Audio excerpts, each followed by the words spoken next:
Even though things were tough, especially for my kids, I tried to stay strong and keep going. I didn't want to give up because I was worried about how it would affect my children. But as time went on and my son started college, I started thinking more about whether staying in this marriage was really the right thing for me. I realized that maybe I had been holding on for the wrong reasons, like thinking it was best for my kids. But now I'm starting to question if it's worth it to keep sacrificing my happiness for something that's not working out. Feeling overwhelmed by unbearable pain, I finally decided to end my marriage. Reflecting on the past, I admit my faults but also see how I've grown. After the divorce, I moved to a rundown apartment that needed fixing up. Despite money troubles, I took on the renovations myself for a sense of achievement. Dealing with back issues, I had surgery 3 years ago and still rely on painkillers. Worried about my health, I tried alternative therapies like yoga. I'm also leaning on my Christian faith, hoping it'll influence my family positively.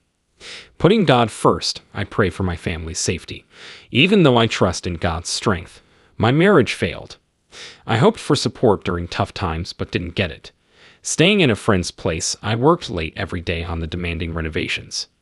Every piece of furniture was a challenge, needing careful painting for a good finish. One day, after working for 7 hours straight, my back hurt badly. I took painkillers and fell asleep on the couch.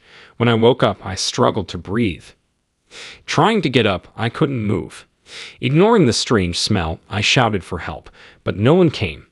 It felt like my soul was leaving my body, and everything looked different. Though my mind was clear, I felt confused. I felt like I was in a dream, but it was too real.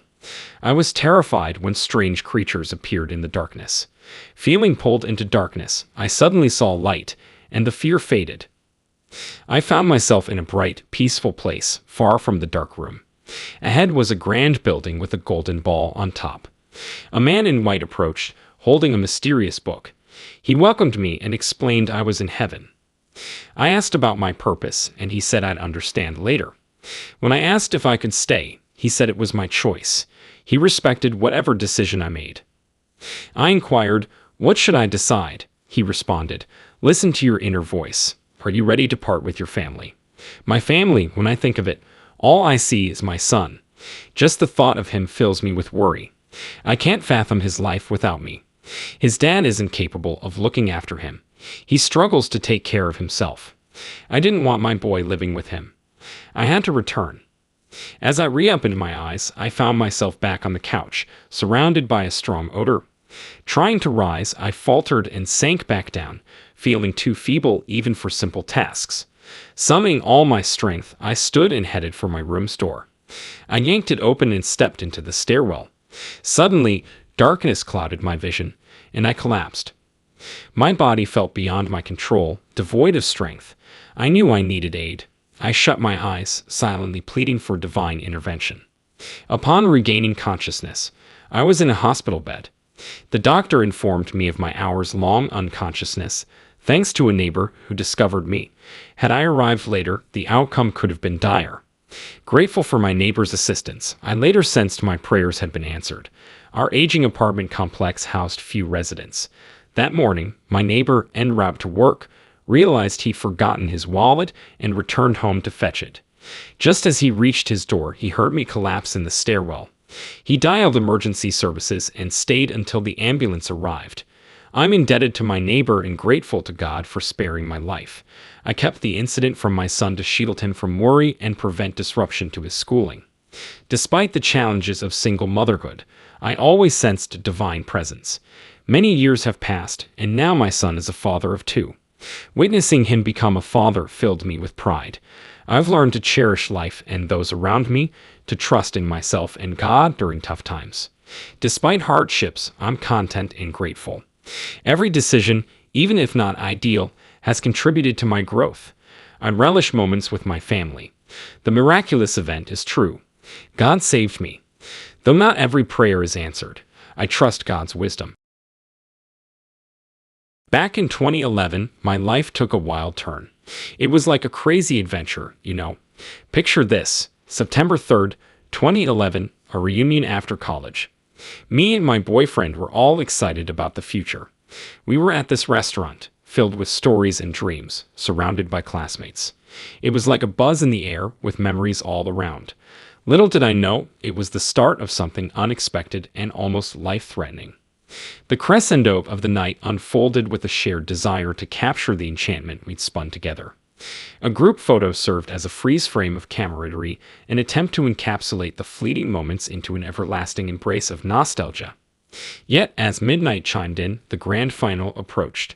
My boyfriend, fueled by wine-induced courage, suggested a retreat to a nearby hotel room. Hesitation cast a shadow, hinting at potential parental disapproval. Despite the symphony of doubts playing in the background, the threads of circumstance wove a different pattern, and I found myself consenting. A classmate, self-proclaimed designated driver, assured us of sobriety amid concerns about his alcohol intake. With trepidation veiled by hope, we embarked on this nocturnal journey, riding the currents of fate toward an uncertain yet yearned-for destination. 20 minutes into the ride, a speeding car approached, resulting in a devastating crash. The vehicle trembled violently, and amidst twisted metal and shattered glass, I experienced intense pain. My boyfriend ended up on the opposite side of the wreckage. The sound of an ambulance signaled our journey to the hospital. Upon arrival, the doctor administered medication, and I slipped into a coma.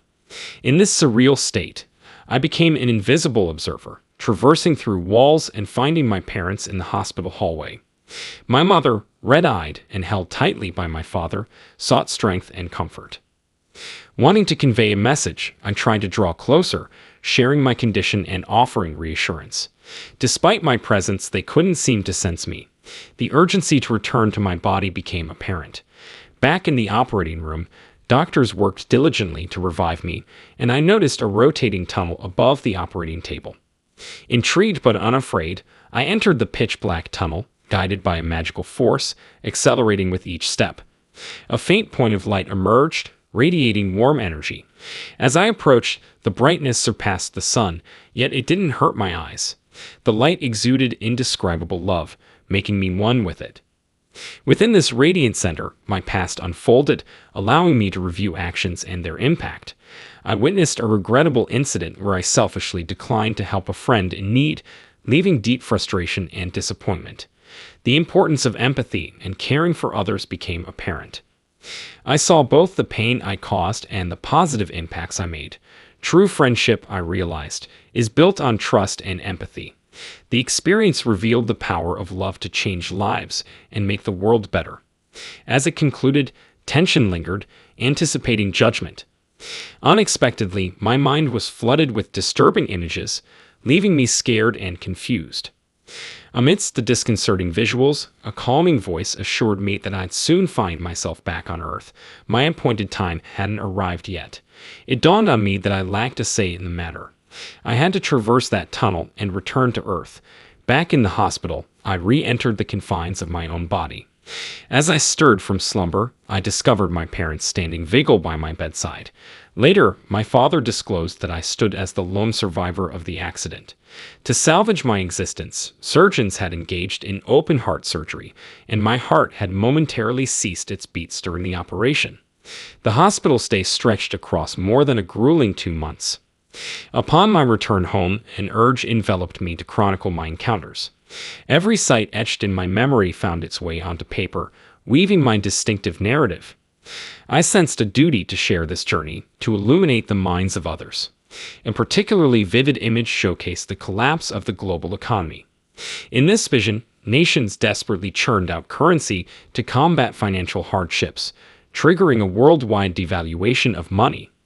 The scene portrayed people's desperation and the ensuing economic turmoil.